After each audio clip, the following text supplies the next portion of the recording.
লক্ষ্মীপুরে বিএনপি জামায়াত সংঘর্ষ, আহত 10। লক্ষ্মীপুর জেলা সদরের চরশাহী ইউনিয়নে বিএনপি জামায়াতের নেতাকর্মীদের মাঝে সংঘর্ষের ঘটনা ঘটেছে। এতে উভয় পক্ষের অন্তত 10 জন আহত হন। বৃহস্পতিবার সন্ধ্যায় সদর উপজেলার চরশাহী ইউনিয়নে 7 নং ওয়ার্ড বটগাছতলা এলাকায় এ ঘটনা ঘটে। খবর পেয়ে রাতে লক্ষ্মীপুরের অতিরিক্ত পুলিশ সুপার হোসেন মাহমুদ রায়হান কাজিমি সদর হাসপাতালে আহতদের দেখতে যান, সংশ্লিষ্টদের সঙ্গে কথা বলেন। এ সময় জামায়াত বিএনপি নেতাকর্মীরা হাসপাতালে জড়ো হয়ে বিভিন্ন স্লোগান দেন।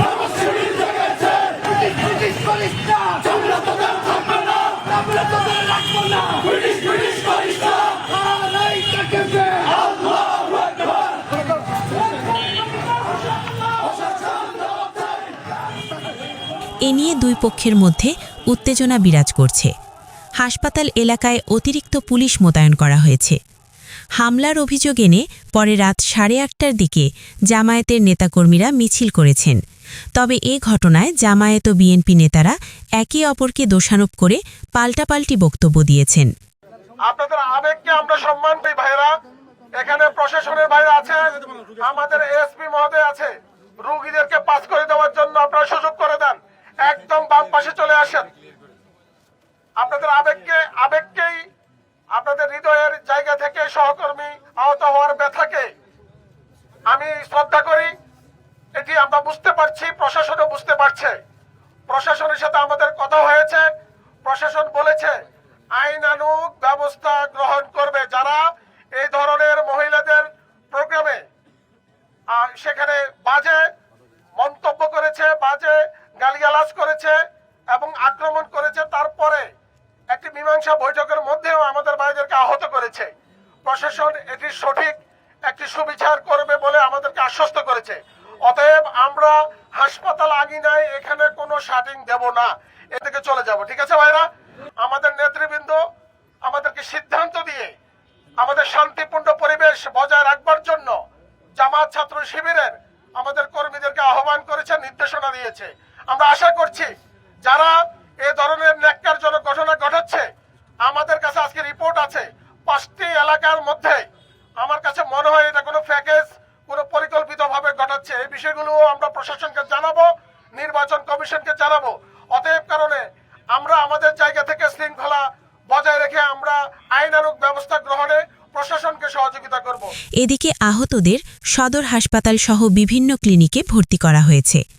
আহতরা হলেন চরশাহী ইউনিয়ন জামায়াতে ইসলামের যুব বিভাগের সহসভাপতি সাকিব হোসেন, সেক্রেটারি আব্দুর রহমান, 4 নং ওয়ার্ডের সভাপতি হেজবুল্লাহ সোহেল, শ্রমিক কল্যাণ ফেডারেশনের নেতা ইমরান হোসেন ও শাহাদাত হোসেন খোকন এবং বিএনপির কর্মী রাসেল ভুইয়া, কামাল হোসেন ও রাসেল ভুইয়া প্রমুখ। খোঁজ নিয়ে জানা গেছে, এক বাড়িতে মহিলা জামায়াতের তালিমকে কেন্দ্র করে বিএনপি নেতা রাসেল ভুইয়া ও জামায়াতের যুব বিভাগের নেতা আব্দুর রহমানের মধ্যে তর্ক হয়। এক পর্যায়ে আব্দুর রহমানকে পিটিয়ে আহত করে বিএনপি ক্যাডার রাসেল। এ ঘটনায় পরে দুই পক্ষের মধ্যে সংঘর্ষের ঘটনা ঘটে। ঘটনার খবর পেয়ে জামায়াতে ইসলামের সদর আসনের সংসদ সদস্য প্রার্থী ড রেজাউল করিম সদর হাসপাতালে ছুটে যান। তিনি আহতদের খোঁজ খবর নেন, উন্নত চিকিৎসার বিষয়ে আশ্বস্ত করেন। ড রেজাউল করিম বলেন, বিএনপি অঙ্গ সংগঠনের নেতাকর্মীরা আমাদের মহিলাদের মিটিংয়ে প্রথম বাধা দেওয়ার চেষ্টা করে, কিন্তু সেটি তারা সফল হয় নাই।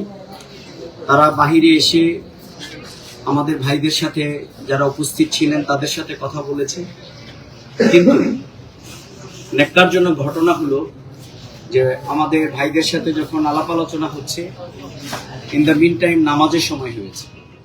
আমাদের ভাইরা যখন এই শান্ত পরিস্থিতি মিটিং শেষ, আমাদের দলীয় সভা, আমাদের বোনেরা তারা চলে গেছেন। এরপরেই আমাদের ভাইরা নামাজ থেকে বের হওয়ার সাথে সাথেই অত্যন্ত কাপুরুষিত কায়দায়, ন্যাক্কারজনকভাবে, ঐশাচ্ছিক কায়দায় তারা আমাদের কয়েকজন ভাইয়ের উপরে হামলা করে এবং দেশীয় অস্ত্র, হকি স্টিক, লাঠি, লোহার রড দিয়ারা তারা বেশ কয়েকজন ভাইয়ের মাথা শরীরের বিভিন্ন জায়গায় থেতলে দেয় এবং একজন ভাইকে প্রকাশ্য দিবালোকে মৃত্যুবরণ করেছে বলেই তারা ফেলে রেখে চলে যায় এবং সেই শব্দটা ছিল যে একে জবাই করে দেয়। এই শব্দটা তারা উচ্চারণ করেছে এবং সেখানে ইউনিয়ন সেক্রেটারি বোরহান উদ্দিনের নেতৃত্বে এবং দুলাল এবং বোরহান মিজি তাদের নেতৃত্বেই মূলত এই সন্ত্রাসী কার্যক্রম প্রকাশ্য দিবালোকে তারা আজকে আমাদের ভাইদের উপরে পরিচালনা করেছে। আমরা বাংলাদেশ জামাত ইসলামের পক্ষ থেকে এই ঘটনার তীব্র নিন্দা এবং প্রতিবাদ জানাচ্ছি এবং সাথে সাথে এই সন্ত্রাসী কার্যক্রমের সাথে সম্পৃক্ত যারা আছেন, আমাদের যে সমস্ত ভাইয়েরা নির্যাতিত হয়েছেন, তারা আইনের আশ্রয় নেবেন। আমরা আশা করব প্রশাসন অনতিবিলম্বে তাদেরকে গ্রেপ্তার করবে, দৃষ্টান্তমূলক শাস্তির আওতায় নিয়ে আসবে। আমরা কিন্তু আইনকে হাতে তুলে নিতে চাইনি। এই জন্য আমরা আইনের প্রতি শ্রদ্ধাশীল হয়েই আমরা চরসাই অঞ্চলে ইচ্ছে করলে আমরা কিন্তু অনেক বড় প্রতিবাদ আমরা সেখানে করতে পারতাম। ডক্টর রেজাউল করিম বলেন, ফ্যাসিস্ট বিদায় হয়েছে। দীর্ঘ 17 বছর পর দেশে গণতন্ত্র ফিরছে, নির্বাচন হতে যাচ্ছে। তাই কোনো প্রকার উস্কানিতে যুক্ত না হতে সবাইকে পরামর্শ দেন। এ সময় জেলা জামায়াতের সেক্রেটারি AR হাফিজুল্লাহ, শহর জামায়াতের আমির অ্যাডভোকেট আবুল ফারা নিশান সহ বিপুল সংখ্যক নেতাকর্মী উপস্থিত ছিলেন। Sun Life TV news desk.